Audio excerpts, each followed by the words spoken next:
Estudio Bíblico Devocional en la Familia.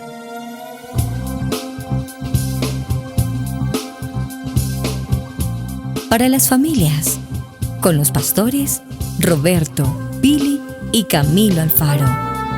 Desde Israel, Casa Integral, una herramienta que revolucionará tu estudio bíblico Parashat de la semana. Imagina poder abrir tu Biblia para estudiar un tema o un versículo y que los temas de la enseñanza despejen tus dudas y así abras tu corazón. Un panorama desde una perspectiva hebrea. Con solo un clic podemos conectarnos. Contáctanos en nuestras redes sociales. Israel Casa Integral.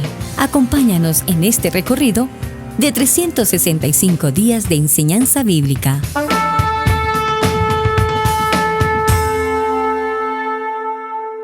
Hemos considerado ya una buena parte de los salmos, pero hemos también decidido hacer un corte de la jornada. Terminamos todo el bloque del Salmo 100 al Salmo 110. Cerramos hoy justamente con la porción apasionante, maravillosa, extraordinaria del libro de Salmos 110, un salmo real, un salmo mesiánico, un salmo maravilloso, y creo que hoy comprendimos un poco también más en detalle el complemento del Salmo 110, que es justamente el Salmo 109. ¿Por qué hago esta mención? Porque a partir del próximo Shabbat estaremos los varones entrando a un tema muy interesante. El Señor Adonai ha puesto en nuestro corazón volver a retomar con los varones el tema de masculinidad. Vamos a hablar con los varones, nos vamos a reunir con cada varón para que hablemos de la masculinidad. La masculinidad no en el sentido machista, la masculinidad en el sentido toraico del hombre líder, proveedor, afectuoso, padre, esposo, amigo, el hombre de autoridad. Entonces todos los varones dicen amén y todas las mujeres dicen un amén poderoso también. Vamos a recuperar la masculinidad. Y digo vamos a recuperar la masculinidad ¿en qué sentido?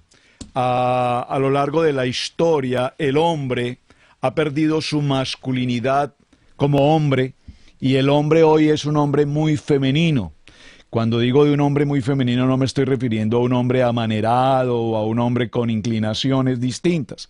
Me estoy refiriendo a que el hombre hoy procura ser de acuerdo al contexto social, al contexto de la modernidad. El hombre debe cumplir ciertos requisitos, ciertos perfiles en su presentación física. El hombre que se pinta, se depila, el hombre que hace todo lo cosmético posible para tener una mejor presentación. Entonces salimos de la masculinidad del varón para pasar a una masculinidad femenina. Y es importante que veamos a la luz de la palabra cómo el hombre es ante todo un hombre de reino, es un hombre de ministerio, es un hombre de servir, es el hombre que es cabeza de hogar, es el hombre que tiene autoridad, es el hombre que ama, el hombre que honra, el hombre que respeta, el hombre que valora a su familia, a su esposa, a su entorno, el hombre que provee. ¡Wow! Estamos hablando de un tema impresionantemente interesante. Ya he estado avanzando en estos días pasados con el tema y me parece que vamos a tener una jornada maravillosa. Muy contento y agradecido estoy también en la mañana con todo el grupo de los hermanos que hemos llamado Easy Europa. Están los hermanos de Alemania, los hermanos de Holanda, los hermanos de Venezuela y cada día tenemos también más personas que se van uniendo al grupo. Así es que con ellos de las 10 de la mañana en adelante estamos estudiando la primera parte de Parashá, o por lo menos avanzamos y con ello realizamos todo nuestro Shabbat.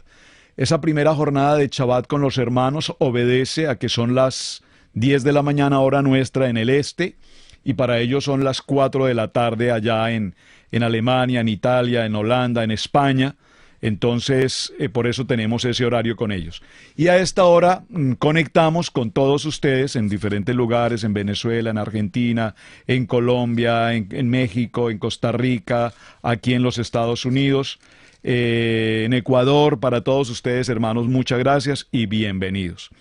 Por favor, vayan a sus Biblias en el libro de Shemot, libro de Éxodo, y vamos a considerar nuestro parashá de semana, la porción de la semana, a partir del capítulo 10. Este parashá, da comienzo en el libro de Éxodo, capítulo 10, verso 1, y avanza hasta el capítulo 13, verso 16. Realmente es un libro, es una parashá muy interesante, y solo quiero mencionar de manera muy sucinta algunos de los temas principales que el tema trae. Es un parashá relativamente corto, realmente 3 capítulos. 3 capítulos hasta el verso 16 del capítulo 13, pero si miramos su contenido, voy a mencionarlos. Número 1, la consagración del mes, muy importante. Número 2, el sacrificio de Pesá, el comer en el sacrificio de Pesá, el comer el sacrificio de Pesá cocinándolo u horneándolo, no hacer sobrar la carne del sacrificio de Pesá hasta el próximo día, deshacernos del jamés. Esa es una tarea que vamos a realizar y que ya la pastora con detalle hablará sobre el tema, deshacernos del todo jamés. Aquí la palabra jamés es todo lo que contenga levadura, y tenemos que hacerlo, tenemos que limpiar nuestra casa de todo el contexto de la levadura. Normalmente cada año cuando hacemos esta jornada, retomamos todo ese alimento leudado, y pues nosotros particularmente lo llevamos aquí a una sede ministry donde proveemos todo ese alimento, lo dejamos allí y limpiamos la casa de todo lo leudado. Esto lo vamos a ver en detalle cuando profundicemos un poco más en el parashá. Ahora, ese jamés, más que también la levadura de casa, físicamente hablando, tiene que ver con el jamés en nuestros corazones, tiene que ver con el jamés, con lo leudado de nuestra mente. Si usted siguió el programa de Torah al Instante esta semana, recordará que hablamos muy en detalle sobre el contexto de la mente. Tenemos la mente de Yeshua. ¿Qué significa tener la mente de Yeshua? Lo podríamos concluir en 2 o 3 palabras. Número 1, obediencia. Número 2, humildad. Número 3, mansedumbre. Si cumplimos con estos 3 requisitos básicos, entre otras cosas, pero elemental, entenderemos qué significa la mente de Yeshua. Muy importante, porque aunque somos creyentes, estamos celebrando Shabbat, presentamos nuestras ofrendas, llevamos a cabo los cánticos de alabanza, de adoración, de gratitud, leemos la porción de la parashá, etcétera, etcétera. Pues podemos vestir los tzitzit, usar el talí, celebrar Havdalah, hacer nuestro kiddush, todo ese proceso litúrgico realmente. Si todo esto lo hacemos, amén, amén, amén. Pero ¿qué sucede con nuestra mente? Esa mente que trae una historia, una costumbre, una cultura, una raíz, y esa mente que no nos permite avanzar con el discernimiento espiritual, sino que nuestra mente espiritual todavía camina con una actitud y un pensamiento carnal. Entonces el mundo y la carne le pertenecen al mundo y a la carnalidad. Pero para los creyentes en Yeshua, para los creyentes en Torah, nuestra mente, que es la mente de Yeshua, tiene que caminar con lo espiritual, en lo espiritual y por lo espiritual.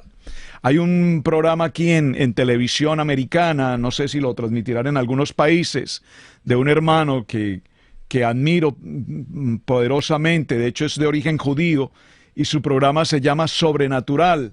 Y él dice, mi mundo es completamente sobrenatural. Me parece un eslogan maravilloso para entender que cuando caminamos en la mente de Yeshua, realmente caminamos en un mundo sobrenatural. Es decir, que nuestro discernimiento no nos puede dar la opción de tomar acciones o decisiones en nuestra tradición, en nuestra cultura o en nuestro pensamiento natural, humano, carnal, pecaminoso, sino que toda acción, toda decisión, toda palabra de mi diario vivir pueda ir al mundo sobrenatural y ser expresada con el contexto escritural. Esto es lo importante. Otros de los temas que trae este parashá, entre otros, el sacrificio de Pesá, no romper los huesos, no comer jamés, que no se venda jamés en la propiedad, etcétera, redimir el primogénito, bueno, entre otros temas. Son muchos los temas que trae acá, solo quería mencionar algunos para tenerlos en consideración. Vamos directamente al verso 10, capítulo 1, vamos a leer algunos textos y vamos a avanzar con la porción Bo. Esta porción Bo, lo expliqué anoche brevemente, da comienzo con dos letras importantes en el alefato hebreo. Para los hermanos que nos acompañan nuevos o recientemente, recordemos que las letras del alefato hebreo son 22 consonantes. Cada una de las letras en el alefato hebreo a su vez tiene un número, un valor numérico asignado. La letra Aleph vale 1, la letra Bev vale 2, la letra Gimel vale 3, la letra Dalet vale 4, la letra Hei vale 5, la letra Bat vale 6 y así sucesivamente hasta la letra 10 que vale Yod. Menciono estas 10 primeras porque las veremos posteriormente en Shemot capítulo 20, Éxodo 20, cuando se anuncien los mandamientos, comillas, las palabras. Veremos entonces la importancia de esas 10 primeras del alefato hebreo. Muy bien. Y su valor numérico. Entonces, la palabra bot, que significa entra o significa ven también, ven, o sea, esa palabra entra o ven tendría prácticamente dos sentidos en nuestro lenguaje en español. Digamos, en español una cosa es decir entra y otra cosa es ven, pero para el concepto, la palabra bo, que se escribe con la letra bet y aleph, recuerden, la letra bet vale 2, la letra Aleph vale 1, esto nos da como valor numérico 3, 2 más 1, 3. Y ese 3 significa, ante todo, que el parashá de hoy nos está anunciando 3 señales, o 3 maravillas, o como diríamos en el argot de egipcio, 3 plagas. Anoche compartí, perdónenme que lo tenga que retomar para los hermanos que no nos pudieron acompañar anoche. ¿Cómo vamos a ver el concepto de las plagas?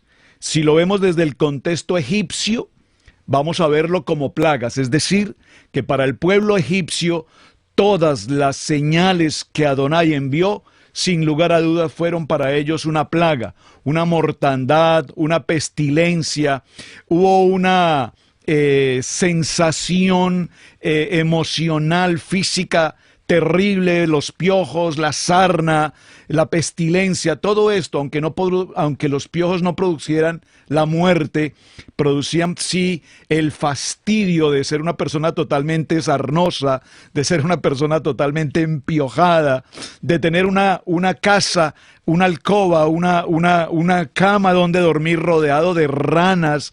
Por favor, si usted por un momento piensa la escena y la considera, pues no podemos decir otra cosa de que esto ha sido realmente algo asqueroso, algo espantoso. Para el pueblo egipcio, entonces, sin lugar a dudas, la palabra correcta serían plagas. Pero si lo vemos con la óptica del pueblo de Israel, del pueblo escogido de Adonai, nos daremos cuenta que cada una de esas señales enviadas por Adonai al pueblo egipcio tenían como propósito dar el cumplimiento de establecer quién soy yo. Yo soy Adonai, yo soy el Todopoderoso, yo soy el principio, yo soy el yo soy el Aleph y la Tav, iba a decir el alfa y la omega en griego, el Aleph y la Tav, yo soy el principio, el Bereshit, yo soy el creador del cielo y de la tierra, de todo lo visible y de todo lo invisible, yo soy el verbo, Juan 1:1, yo soy por él, con él y para él, libro de, siempre se me escapa este libro, Colosenses, capítulo 1, verso 16. Con él, por él y para él, todo fue creado, visible e invisible. Entonces las maravillas que Adonai hace, cuando son para el pueblo escogido, para su pueblo Israel, no son plagas, sino serán señales y serán maravillas de bendición. Porque ninguna de las plagas que causaba muerte al pueblo egipcio, pestilencia, fastidio, horror para el pueblo de Adonai representaban una bendición. Tal vez podríamos resumir esta introducción con una frase: todas las cosas nos ayudan para bien. ¿A quiénes? Aquellos y a quienes amamos con todo nuestro corazón, con toda nuestra mente, con todas nuestras fuerzas, a nuestro amado Padre Adonai, Baruch Hashem, para quienes amamos a nuestro amado Hashem. A ellos, dice la palabra, aquellos que aman, aquellos que entregan su corazón y disponen en obediencia, todas las cosas ayudarán para bien. Adonai le dijo a Moshe: entra a la presencia de Faraón, verso 1, porque yo he endurecido su corazón y el corazón de sus siervos, para mostrarme entre ellos estas mis señales. Es interesante, y repito, anoche lo retomé y voy a hacerlo muy breve en la mención nuevamente. Es importante recordar que cuando Moshe visitaba a Faraón, Moshe ya sabía, porque Adonai así se lo había indicado, que el corazón del Faraón estaría endurecido. Hay que considerar aquí un texto muy importante que tiene que ver con lo que conocemos como el libre albedrío. El libre albedrío es nuestra elección frente a cualquier situación. Cuando nosotros estamos frente a alguna situación en particular, tenemos el libre albedrío, es decir, la facultad, el permiso de Adonai para elegir. Yo te presento dos caminos: el camino de la bendición o el camino de la maldición. Si cumples con obediencia en los misbot y en las ordenanzas que yo te entrego hoy, entonces estas bendiciones vendrán para ti. Y ahí tenemos ese listado maravilloso del libro de Devarim, capítulo 28, que todos leemos y que es tan extraordinario porque nos habla de lo que más nos gusta que nos hablen en la palabra: las bendiciones, las bendiciones, las bendiciones. Como decíamos en un argot evangélico en algún momento, bendecidos, prosperados y en victoria. Eso suena bonito, eso suena maravilloso. Pero acontecerá que si oyeres la voz de Adonai, entonces, y escuchas la voz de Adonai atentamente para guardar y poner por obra sus mandamientos, sus misbot, que yo te prescribo hoy. ¿Dónde me prescribió estas ordenanzas? En Shemot capítulo 20. También Adonai tu Elohim te exaltará sobre todas las naciones de la tierra, y vendrán sobre ti todas estas bendiciones, y te alcanzarán si oyeres la voz de Adonai. Bendito serás en la ciudad, bendito en el campo, bendito el fruto de tu vientre, el fruto de tu tierra, el fruto de tus bestias, y bendito, y bendito, y bendito, y bendito, y bendito, y bendito, y bendito en todo lo que hagas. Pero acontecerá que si no oyeres la voz de Adonai tu Elohim para procurar cumplir con estos mandamientos que te prescribo, entonces vendrán sobre ti todas estas maldiciones y te alcanzarán y te atropellarán. Pero pastor, ¿por qué mi vida es una vida tan conflictiva? ¿Por qué paso por tantas pruebas? ¿Por qué hay tanta adversidad? Yo soy fiel con mis diezmos, yo soy fiel con mi ofrenda, yo soy fiel con mi Shabbat, pero sin embargo mi vida es un caos. Porque seguramente a lo largo del transcurrir de nuestra vida sembramos semillas inapropiadas, inadecuadas en nuestro decir, en nuestro ver, en nuestro hablar, en nuestro hacer. Entonces, el libre albedrío nos permite elegir y normalmente elegimos mal, creyendo que estamos haciendo una buena elección. Normalmente elegimos mal porque el enemigo, el adversario, es astuto, hábil, padre de la mentira. Y nos engaña con mucha facilidad. ¿Por qué con tanta facilidad? Porque no tenemos la mente de Yeshua, sino que caminamos en una mente intelectual, en una mente teológica, en una mente filosófica, en una mente humanística. Y esto hace que tomemos muy malas decisiones. Pero hemos venido a Torah y estamos aprendiendo la obediencia. Y estamos aprendiendo que el faraón tenía su corazón endurecido. Y con todo y esto, Moshe obedecía la voz de Adonai e iba hasta el faraón, le enviaba el mensaje, le enviaba la advertencia de lo que podría suceder, aún sabiendo Moshe que el faraón negaría. ¿Qué era la obediencia o qué era la petición? La petición básicamente era una: deja salir a mi pueblo para que me adore. Saben, en Israel, los hermanos que han estado en Israel recordarán,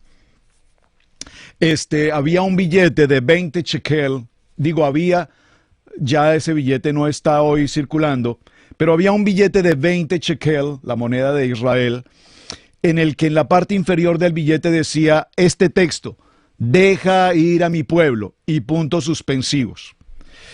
Cuando revisábamos ese billete nos preguntamos, ¿por qué razón el texto bíblico no quedó completo? Deja ir a mi pueblo para que te adore. Solamente aparece, si alguno tiene el billete, guárdelo en colección porque es muy interesante en la numismática. Deja ir a mi pueblo, puntos suspensivos. No decía para que te adore o para que me adoren.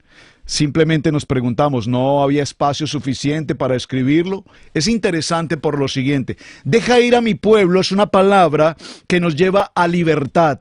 Somos esclavos. Deja ir a mi pueblo, déjalo salir, déjalo ser libre, déjalo expresarse, déjalo presentarse fuera de esta condición de esclavitud. Pero no colocaron la segunda parte: para que me adore. ¿Para qué tú quieres ser libre? Ser libre en el siglo XXI probablemente sea tener mente abierta. Ser libre en el siglo XXI es simplemente amar como tú creas que debes amar, vivir como tú creas que debes vivir. Pareciera ser que si no le haces a mal a nadie, todo está bien. Pero no, mi amado hermano, no vivimos bajo las leyes ni la mentalidad del hombre, porque vivimos bajo la ley, la autoridad de la Kadosh Torah. Recuerden que ley no significa ley en el sentido malo de la palabra. La palabra ley aquí significa instrucción, manual de vida. Y en el verso 2 dice: y para que cuentes a tus hijos y a tus nietos las cosas que he hecho en Egipto, y mis señales que hice entre ellos, para que sepáis que yo soy Adonai. Muy bien. Entonces el capítulo 10 da comienzo, como lo vimos en la introducción, a la primera plaga impresionante que aparece aquí en esta historia. ¿Cuál es? La plaga de las langostas. Entonces Adonai dijo a Moshe, estoy en el verso 12, extiende tu mano sobre la tierra de Egipto para traer la langosta, a fin que suba sobre el país de Egipto y consuma todo lo que el granizo dejó. Observen, cuando vimos la plaga del granizo, nosotros pensamos en el granizo como hoy, cuando creemos que ha habido una granizada, y sabemos que el granizo, digamos, tiene una proporción relativamente pequeña, esférica, pequeña. Pero cuando estamos hablando de la plaga del granizo, que no es más que agua condensada, recordemos que las plagas que hemos mencionado, las 7 anteriores y las 3 de hoy, cada una de ellas tiene un sentido, sea para la vida de la naturaleza, sea para el aire, sea para el agua, sea para la creación del ser humano. Cada una de ellas afecta directamente a una parte de la creación. Entonces, cuando pensamos en el granizo de aquel entonces, de la época a la que nos estamos refiriendo en Egipto, no eran simplemente esferas de granizo como conocemos hoy, realmente eran bloques de granizo gigantes, los que caían sobre la tierra, sobre el pueblo, sobre los animales, sobre la naturaleza, sobre las construcciones, y prácticamente destruían todo a su paso. Los animales, los seres humanos, todo lo que el granizo, los bloques de granizo tocaran, por supuesto producían muerte. Pero con todo y eso, a partir del verso 12 dice la palabra que todavía Faraón no permitió al pueblo de Israel salir a cumplir con el acto de adoración. Entonces Adonai le entrega la orden a Moshe y le dice: solamente levanta tu mano sobre la tierra de Egipto para traer las langostas. ¿Y cuál era el segundo sentido de las langostas? Las langostas vendrían en bloques, vendrían en nubes. No sé si usted ha tenido la experiencia en algún momento en su vida de ver una ¿cómo se llama? ¿Cuál es la palabra, Pastora Pili? ¿Me ayudas? Tener una conglomeración, ¿cómo se dice la palabra? Un acumulado de aves, un acumulado de abejas, un enjambre. Yo no sé si usted ha tenido la oportunidad de ver una nube de langostas alguna vez en mi país, en los llanos orientales, pude ver esta experiencia de una nube de langostas esparcida por todos los llanos, y es algo impresionante. Primero porque producen un sonido aterrador. Producen el sonido como yo creo como un sonido de helicópteros. un número de helicópteros, un sonido impresionante. Segundo, se desplazan de una manera tan sistemática, tan perfecta en el vuelo, que avanzan a una velocidad de 85 a 100 kilómetros por hora. Y todo el lugar por donde ellas se desplacen en una milésima de segundo lo devoran. Dice el texto que todo lo que había quedado con vida después del granizo, ahora aparecían las langostas, y las langostas terminan por consumir y destruir lo que había quedado de la naturaleza o que todavía tuviese vida. Leyendo un poquito el texto del Midrash, esto es Midrash, recuerden, esto es solo Midrash. Dice que incluso las langostas ingresaban por las puertas, por las ventanas de las habitaciones, y cuando llegaban al interior de las casas devoraban a su vez lo que encontraran dentro: muebles, ropa, cobijas, a las mismas personas. Es decir, me decía hace un momento, nuestro hijo Camilo nos decía, si pensamos por un momento, realmente, si fuéramos unos productores de cine y pudiéramos producir la vida verdadera de lo que pasó en este entonces, tal vez sería muy difícil lograr la verdadera imagen de lo atroz que estaba sucediendo en este momento con este pueblo. Así es que viene un viento de oriente sobre todo el país de Egipto, y en aquella noche, y al venir a la mañana, el viento oriental trajo la langosta, y subió la langosta sobre toda la tierra de Egipto, y se asentó en todo el país de Egipto con tan gran cantidad como no la hubo antes ni la habrá después. Es decir, esto fue un momento único en la historia de la humanidad, en este tamaño, en esta proporción, en esta cantidad. Cubrió la faz de todo el país de Egipto, y además oscureció la tierra, y consumió toda la hierba de la tierra y todo el fruto de los árboles que había dejado el granizo, y no quedó cosa verde en los árboles ni en la hierba de campo en toda la tierra de Egipto. Wow, lea esto por favor con una comprensión de lectura poderosa, porque lo que estamos leyendo aquí en tan cortos textos, no hay duda de que es una experiencia impresionante. Entonces Faraón se apresuró a llamar a Moshe y a Aarón y les dijo: he pecado contra Jehová, contra Adonai vuestro Elohim, y contra vosotros. Pero veamos un momento este verso 16. Adonai había endurecido el corazón de Faraón. Al decir que lo había endurecido, podríamos concluir, y hay mucha crítica temática sobre el tema, no voy a entrar allí, que si Adonai había endurecido el corazón del Faraón, ¿cómo pues Faraón podría entonces tomar una decisión de dejar salir al pueblo si ya a Yeshua, ya Adonai no lo había permitido, no lo iba a permitir? Pero sin embargo el verso 16 es impresionante, hay que leerlo con mucho detenimiento. Entonces Faraón se apresuró a llamar a Moshe y a Aarón y dijo: he pecado contra Adonai vuestro Elohim y contra vosotros, mas os ruego ahora que perdonéis mi pecado, solamente esta vez. Ah, qué bonito, mire qué bonito, ¿no? Diría la pastora Pili. Ay, amigo, que perdona mi pecado por esta vez, perdona mi pecado por esta vez. Lo que nos muestra que no había un verdadero techuvá, un verdadero arrepentimiento.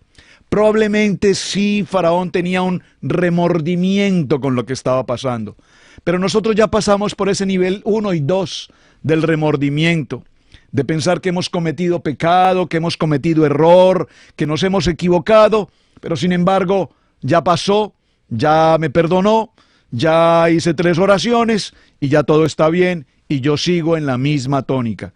A eso le llamamos arrepentimiento, pero eso es lo que está haciendo el Faraón aquí. Por esta vez perdóname. Y sabemos que eso no es techuvá, eso solamente es un pequeño remordimiento. Remordimiento, y dice: oréis a vuestro Dios, a vuestro Adonai, para que quite de mí al menos esta plaga mortal. Sale Moshe de delante de Faraón y ora a Adonai. Entonces Adonai trajo un fuertísimo viento occidental. Observen que es tan interesante. Creo que en los estudios que hemos realizado en Torah al Instante, en programas anteriores y en estudio bíblico devocional hace algunos años, hice una enseñanza muy completa de una semana sobre lo que significan los vientos, el viento oriental, los vientos del sur, los vientos del este, los vientos del norte. Hicimos una enseñanza muy interesante, le recomiendo que vaya a esa enseñanza, por favor, ahí en nuestro portal va a encontrar esa enseñanza, porque necesitamos entender qué es el viento de oriente y qué es el viento de occidente, para establecer por qué se mencionan puntualmente en este texto. Pero Adonai endureció el corazón de Faraón y éste no dejó ir al pueblo de Israel. Entonces en el verso 21 nos habla inmediatamente de la plaga número 9 y nos dice: Adonai dijo entonces a Moshe: extiende tu mano hacia el cielo para que haya tinieblas sobre la tierra de Egipto, tanto que cualquiera las palpe. Y extendió Moshe su mano hacia el cielo y hubo densas tinieblas sobre toda la tierra de Egipto por 3 días. Es interesante, hermanos, subraye por favor en este texto este dato tan importante que tenemos. 3 días de oscuridad. Aquí la palabra oscuridad tiene un sentido muy, pero muy importante. Oscuridad tiene que ver con pecado. Dice la palabra que la oscuridad, esta novena plaga de la oscuridad, cuando hablamos de oscuridad, ¿qué es para nosotros oscuridad? Probablemente tú hayas caminado en horas de la noche en tu casa, deseas salir a tomar agua, a tomar un fresco y no necesitas encender las luces de tu casa porque estás en tu casa, conoces el pasillo, conoces la escalera, conoces la salida a la cocina o al freezer o al refrigerador y probablemente no necesites propiamente una luz. Aunque estés en oscuridad, puedes caminar porque conoces el lugar. Sin embargo, alguien en la noche dejó la silla en el lugar que no debía quedar y cuando caminaste en la oscuridad, de pronto te golpeaste el dedo gordo del pie. Y cuando sufres ese golpe y ese profundo dolor, dices, cuán importante es encender la luz. Si es que no dices unas cuantas palabras que la mente de Yeshua ya no debería decir, ¿verdad? Pero no me estoy refiriendo a esa oscuridad. La plaga número 9, como la veas, como plaga o como maravilla, dice que era una densa. ¿Cómo podemos pesar, sopesar, cómo podemos dimensionar, cómo podemos balancear una oscuridad que pesa? Una oscuridad que produce parálisis, una oscuridad que durante 3 días hace que la gente ni siquiera se podían mover de un lugar a otro porque la oscuridad los oprimía. Bueno, aquí esto tiene un sentido espiritual maravilloso porque esta oscuridad nos está mostrando en primer lugar la ausencia de la luz. Cuando no me estoy refiriendo a la luz en el sentido del fluido eléctrico, por favor entiéndanme. Yo me estoy refiriendo a la luz en el texto de Juan capítulo 8, verso 12, que dice, yo soy la luz. Es decir, esa luz, no me estoy refiriendo a la luz solar, no me estoy refiriendo a la luz día, no me estoy refiriendo a la luz, al fluido eléctrico. Yo me estoy refiriendo a la luz. Adonai es la luz, ese brillo de luz que dice que incluso Moshe, cuando estuvo en la presencia de Adonai y al bajar del monte Oreb, dice la palabra que su rostro resplandecía. Había ese brillo de la luz de Yeshua. Me estoy refiriendo a Adán, la humanidad, y a la varona, Isha, que antes de su condición de pecado eran vestidos de luz. A esa luz me estoy refiriendo, a la luz de Yeshua, Juan capítulo 8, verso 12. Pero sin embargo, la tierra, el pueblo, la nación en Egipto entró en una profunda oscuridad. Esa oscuridad aquí representa pecado, esa oscuridad aquí representa ignorancia, esa oscuridad aquí representa muerte, morir en pecado, esa oscuridad que paraliza, esa oscuridad que no permite ver, esa oscuridad que no permite caminar, esa oscuridad que nos oprime. Y mis amados hermanos, como dice la pastora Pili, tengo noticias para ti. Esa oscuridad tan densa la estamos viviendo la estamos palpando, la estamos sintiendo hoy alrededor de nuestras comunidades, alrededor de la religión, alrededor de los gobiernos, de la política. Estamos viendo gobiernos en oscuridad total, en opresión, que paralizan la mente del humano, que paralizan la mente de los pueblos, que no nos permiten avanzar. Hoy estamos incluso llegando al tiempo en el que, por ejemplo, nuestros canales de transmisión de la Biblia, y cuando hablo de la palabra me refiero a nuestro canal propiamente en Israel Casa Integral, y a los canales de noticias verídicas, de noticias verdaderas, están siendo vetados, cortados, eliminados. ¿Por qué? Porque esta densa oscuridad que está creciendo, que está empezando a tomar ese gobierno, ese control del pueblo, lo único que está haciendo es paralizando a los pueblos, paralizando la palabra, paralizando las mentes, produciendo temor, produciendo pánico, produciendo terror, opresión. Esa oscuridad la estamos sintiendo y la estamos viendo hoy. Pero dígalo, mi amado hermano, pero nosotros somos el remanente, nosotros somos el pueblo escogido, nación santa. Por lo tanto, nosotros estamos en Gosén, y Gosén significa luz, Gosén significa la Torah viviente, Gosén significa a Yeshua HaMashiach, Él con nosotros. Por eso es tan importante que tengamos presente que Él está con nosotros. Dice Gálatas en el capítulo 2 y en el verso 20, dice la palabra, dice, juntamente con Yeshua HaMashiach, juntamente con la luz, estamos conectados, estamos conectados, estamos juntamente con Él crucificados, pues ya no vivo yo en mi mente intelectual, carnal, emocional, cultural, histórica, regional, tradicional, sino que yo vivo en la mente de Yeshua, y la mente de Yeshua es su palabra. Segundo Timoteo 3:16, porque toda su palabra ha sido inspirada de la boca de Adonai, de la boca de Yeshua. Esta es la voz escrita, es la voz hablada de Adonai, y yo estoy sujeto a esa palabra.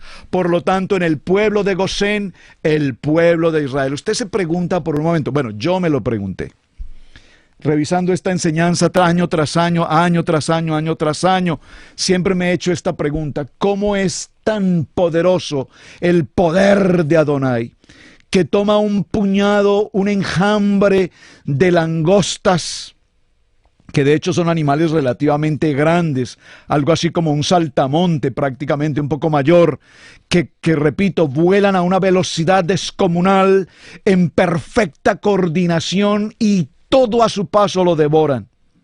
Y luego desaparecen, así como aparecen, de igual forma desaparecen.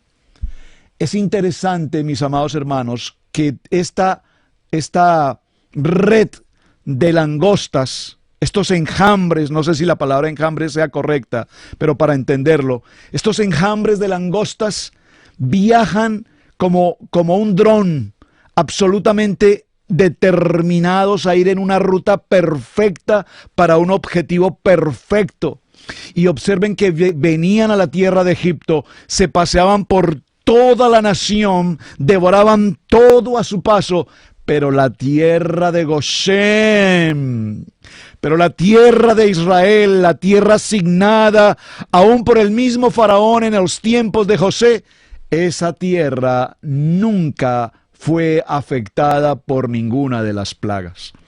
¡Wow! ¡Qué maravilloso! Yo me pregunto, ¿cómo este enjambre de langostas y cómo esta oscuridad densa podía llegar a Egipto y apropiarse justamente de los territorios, de los hogares, de las familias, del pueblo idólatra, del pueblo pagano? Pero sin embargo, a la casa de Israel no la tocaba. Esto, ¿no cree usted, mi amado hermano, que vale la pena realmente considerar esta situación tan extraordinaria? Porque para quienes amamos a Adonai, repítalo conmigo, todas las cosas nos ayudan para bien. Entonces, concluyamos un punto importante en este segundo punto de las plagas, la oscuridad. Los enemigos de Adonai para este momento son el faraón, que nos habla de una idolatría, de un ego, de un paganismo. Luego tenemos a todos sus siervos ministros, a Farao, todos los ministros que hacían únicamente lo que su Dios, el faraón, les ordenaba, y más que ser consejeros o asesores, eran simplemente esclavos de la obediencia a su Dios. Luego tenemos al pueblo, que al igual que los consejeros, el pueblo Alam, el pueblo egipcio, obedecían ciegamente las ordenanzas de su pueblo, de su faraón, de su rey. Luego tenemos a un grupo de magos, de brujos, de hechiceros que ocupaban una posición de realeza dentro del imperio y que eran quienes trataron e hicieron la forma de cómo engañar al mismo faraón, diciendo que todo esto no era más que el producto de la magia, de la hechicería, hasta que definitivamente el Eterno, con cada una de las señales, les desmontó completamente su brujería, su hechicería, su magia, su engaño. Y definitivamente estos en particular, después de que fueron víctimas de todo este contexto de las plagas, tuvieron sencillamente que recurrir a reconocer que verdaderamente Adonai es Adonai el Todopoderoso. ¿Qué polula en la gente, en el pueblo de Egipto? Polula la mentira, polula el engaño, polula la idolatría, el paganismo, hasta las más mínimas situaciones. ¿Qué resaltamos en este parashá importante que debe ser casi el mensaje central de cierre de esta reunión? Resaltemos que el pueblo de Israel, viendo todo lo que sucedía, siendo ellos fieles testigos de cada señal, de cada situación, el pueblo de Israel entendió con absoluta claridad que Adonai, el Todopoderoso, estaba preparando el camino, porque la palabra profética que había sido entregada a Abraham se estaba cumpliendo. Es el tiempo de partir, es el tiempo de salir, y nos queda finalmente en este proceso llegar a la plaga número 10, a la plaga número 10, que es la muerte del primogénito. En la muerte del primogénito nos daremos cuenta que es la última plaga que viene sobre esta población de Egipto. Y este fue un ataque directo que Adonai envía sobre Faraón. ¿Y por qué particularmente sobre Faraón? Porque Faraón, recordemos que era el dios rey de la tierra, que representa tipológicamente a Hasatán, al adversario, y como era considerado el dios de Egipto, entonces era muy importante en esa jerarquía, si puedo decirlo, monárquica de aquel tiempo, si puedo decirlo entre comillas. Esa jerarquía monárquica era muy importante porque establecía el derecho a la primogenitura. Por lo tanto, el hijo primogénito de Faraón sería el inmediato sucesor de Faraón una vez éste falleciera. Es decir, que el primogénito tenía una prioridad, tenía una connotación legal, generacional tan extraordinariamente importante, que desde el mismo momento del nacer el primogénito ya todos los súbditos sabían que ese pequeño ser sería el próximo faraón de Egipto. Por lo tanto, él tenía todos los cuidados, tenía todas las protecciones, tenía toda la adoración, toda la atención, porque este primogénito representa al dios Ra, al dios Osiris, al dios que iba a reemplazar al dios que estaba presente, al dios faraón en la tierra. Así es que Moshe, en esta plaga, particularmente Moshe, no hace una advertencia final sobre este punto. Finalmente Moshe se presenta por orden de Adonai y le ordena a Faraón que es el tiempo de salir. Es importante, y anoche dejamos una tarea. Voy no sé si le parece bien, Pastora Pili, los hermanos que estuvieron anoche en la parte inicial, recordarán que dejamos una inquietud, más que una tarea, una palabra que deberían ustedes haber observado en su lectura anoche. Deja ir a mi pueblo, porque hoy se está cumpliendo una situación muy importante en este punto. El faraón pasa a ser enjuiciado. Israel está a punto de pasar por el proceso de la redención. Y para que esto se sucediera, era necesario que se cumplieran ciertas pautas, con finalidad de ser llevados a través de la liberación y pasar al proceso de despojo y pasar al proceso de reconexión con el llamamiento que el Eterno tenía para el pueblo de Israel. Vemos entonces que en estas citas proféticas, el libro de Shemot, si usted lo ha leído detenidamente, hermano, notará que tiene una perfecta conexión, una perfecta correlación con el libro de Apocalipsis. Es decir, que lo que estamos hablando de estas plagas, de estas señales, todas tienen un sentido profético con un cumplimiento profético establecido en el libro de Apocalipsis. Y nos daremos cuenta que aquí, en esta porción que estamos leyendo, dice el libro de Éxodo en el capítulo 12, verso 6, y los guardaréis hasta el día 14 del mismo mes. Entonces toda la asamblea de la congregación de Israel lo degollará al anochecer. Y aquí está hablando de que ese becerro, o ese cordero mejor, que era un ídolo, un dios para el pueblo egipcio, tipológicamente estaba representando al Cordero, a Yeshua HaMashiach, que vendría a ser sacrificado para que hubiese la redención del pueblo de Israel. Ese Cordero, que para el pueblo de Egipto era una idolatría, debía estar puesto en los patios de la casa del pueblo de Israel. Los egipcios que se paseaban por allí veían a su Dios representado en este animal, puesto en los jardines de los esclavos, pero ya el pueblo egipcio no se atrevía a hacer absolutamente nada, porque ya ellos estaban entendiendo que el Dios de los hebreos era el Dios absolutamente todopoderoso.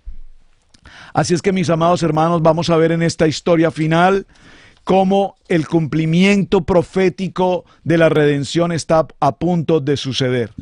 Vemos, mis amados hermanos, que se produce una orden al pueblo de Israel: tomar el cordero, sacrificarlo y con su sangre cubrir los dinteles, los postes, los marcos de las puertas, con la sangre del cordero. Porque en esta noche, en esta ocasión, la vida de todo primogénito será tomada, pero cada hogar que haya sido determinado con la sangre del cordero, la muerte no tocará a los primogénitos ni al pueblo de Adonai, sino que pasará por alto, pasará por encima. Es lo que en inglés se dice el Passover. Tal vez lo podemos definir mejor que la Pascua, el Pesá. Bueno, la Pascua no es la correcta, es Pesá. Pero para entenderlo en inglés se utiliza la palabra Passover, pasar por alto, pasar por arriba, pasar por encima, Passover. Y esta representación del Passover tiene que ver con lo que hoy colocamos en nuestras puertas, en los dinteles de nuestras puertas, la Mezuzá. Espero que en cada uno de sus hogares, hermanos, haya a la entrada, al costado derecho, a la altura de tu brazo, de tu extensión de brazo, haya una Mezuzá. Muchos probablemente no saben de qué estoy hablando, no hay ningún problema, busque en nuestro canal, ahí está la enseñanza sobre qué es la Mezuzá, qué contiene en el interior de la cajita, esa cajita que tiene interiormente el Shema en hebreo, que se coloca a la puerta de la casa, que los judíos, digo los judíos porque es lo que vemos normalmente, ellos tocan la Mezuzá en gratitud, en reverencia al Eterno. Es lo que está representando hoy justamente aquí en esta porción. Y vemos que aquí hay un juicio directo para Faraón, porque aquella noche su primogénito fue tomado por la muerte. Y los primogénitos de todo lo demás, tanto animales como personas, solamente aquellos que tenían la marca, cubiertos con la sangre del Cordero, la señal de la sangre del Cordero, no hubo muerte sobre sus familias. No podemos olvidar, mis amados hermanos, que hubo también pueblo egipcio y de otros pueblos, de otras naciones, que también fueron salvados, redimidos en esta situación. Pero también podemos recordar, mis amados hermanos, que hubo muchos también de los del pueblo de Israel que definitivamente no reconocieron nunca esta palabra, nunca la formaron parte de su vida, por lo tanto también fueron víctimas y consecuencia de la situación de muerte que se había acercado hacia el pueblo de Israel. Así es que, mis amados hermanos, hemos visto estas tres porciones, las tres últimas plagas, las tres últimas maravillas que el Eterno nos entrega allí. Y vamos a cerrar un momento en esta porción del Salmo 11, recordando algo que es muy elemental. Adonai dio gracia al pueblo en los ojos de los egipcios. También Moshe era tenido por gran varón en la tierra de Egipto, a los ojos de los siervos de Faraón y a los ojos del pueblo. Dijo pues Moshe, Adonai ha dicho así, estoy en el capítulo 11, verso 4. Dijo pues Moshe, Adonai ha dicho así, a la medianoche yo saldré por medio de Egipto y morirá todo primogénito en tierra de Egipto, desde el primogénito de Faraón que se sentó en el trono, que se sienta en el trono, hasta el primogénito de la sierva que está tras el molino, y todo primogénito de las bestias. Y habrá gran clamor por toda la tierra de Egipto, cual nunca hubo, ni habrá jamás. Pero contra todos los hijos de Israel,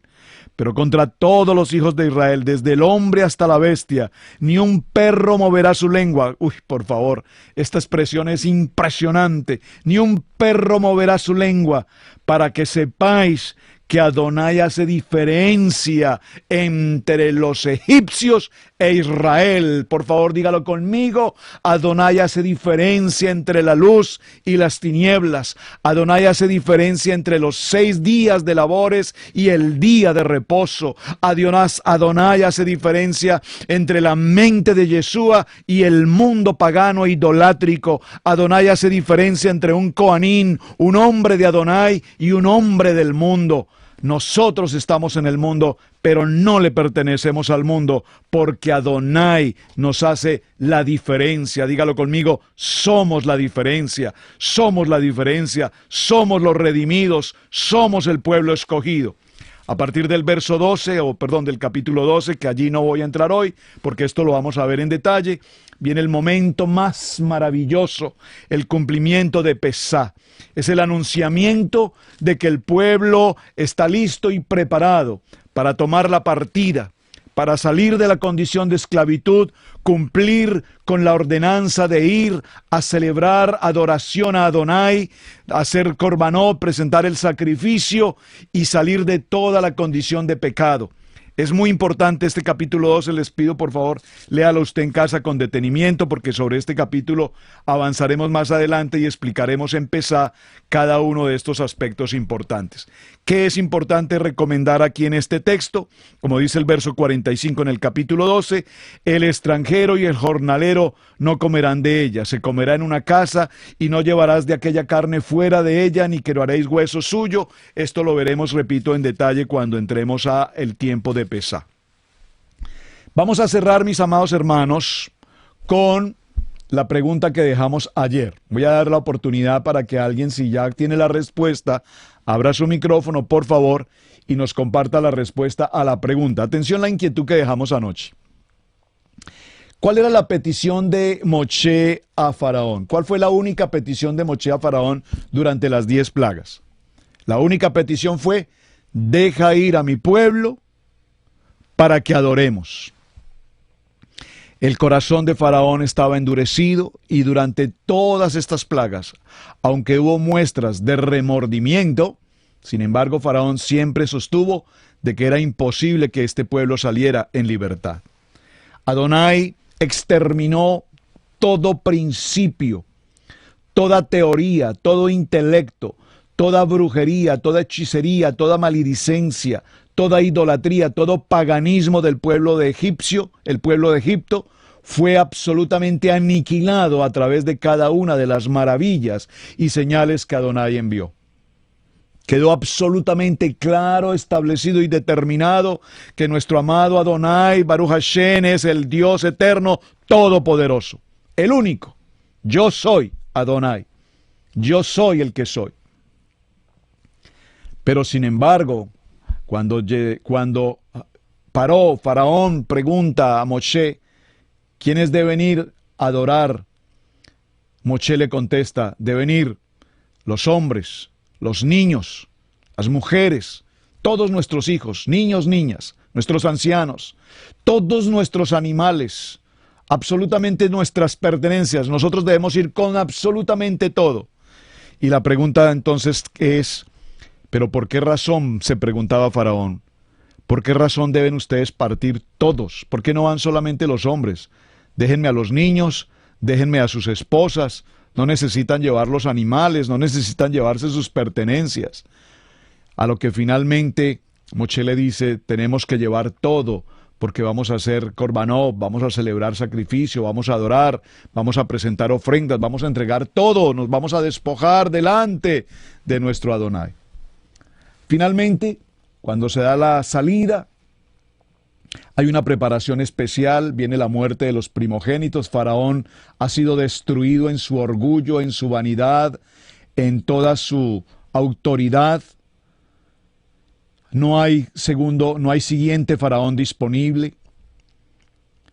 Y sin embargo, Moshe nunca le dijo a Faraón que esta salida sería para siempre.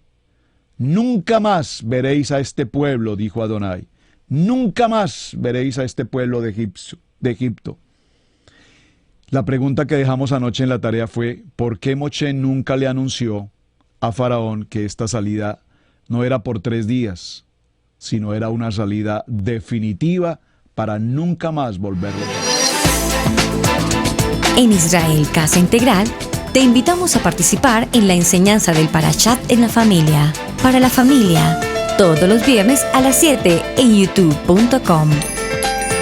No olvides activar la campanita. Una producción de Israel Casa Integral.